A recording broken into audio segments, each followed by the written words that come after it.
Thousands of applications లో మేము short list అయ్యి ఇక్కడ బిగ్ బాస్ హౌస్ లో వచ్చాం. ముందు నుంచి నేను నమ్మేది ఒకటే, నాట్ ఇన్ దిస్ 3D. మా డిపార్ట్మెంట్ లో అంటుంటాం సార్ 3D అని చెప్పి, కానీ అక్కడ మీనింగ్ వేరు, ఇక్కడ నా లైఫ్ లో మీనింగ్ వేరు. Discipline, determination, dedication.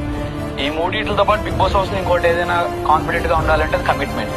అంటే అపోనెంట్ స్ట్రాంగ్ ఉన్నాడు, మనం కాదు. అపోనెంట్ వీక్ ఉన్నాడు, ఇది కాదు. మనలో మన గేమ్ గురించి మనం ఎంత కమిట్మెంట్ తో ఉన్నామనేది నేను నమ్ముతాను సార్. ఎప్పుడు నేను లీడర్ గా ఉన్నా సరే, వేరే వాళ్ళు ఎవరితో ఉన్నా సరే, కమిట్మెంట్ ప్లేయర్స్ నేను ఎప్పుడు తీసుకుంటాను. స్ట్రాంగ్ అని బిలీవ్ చేయను. ఎవరైతే గేమ్ పట్ల కమిట్మెంట్ ఉన్నారో వాళ్ళనే అనుకుంటాను. So I'm committed to this game. First నుండి ఇప్పటి వరకు అలానే ఆడుకుంటూ వచ్చాను. ప్రతి టాస్క్ లో కానీ ఎందులో అయినా సరే ప్రతి ఒక్కరితోని హెల్తీ రిలేషన్షిప్ నాకు మెయింటైన్ అవుతూ వచ్చింది. ఎవరితో ఇష్యూస్ లేవు, ఏవీ లేవు. అండ్ జెన్యున్ గా ఆడుతూ వచ్చాను.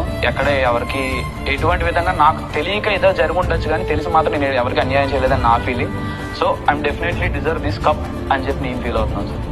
ఓకే, థమ్స్ అప్ ఎంతమంది, థమ్స్ డౌన్ ఎంతమంది?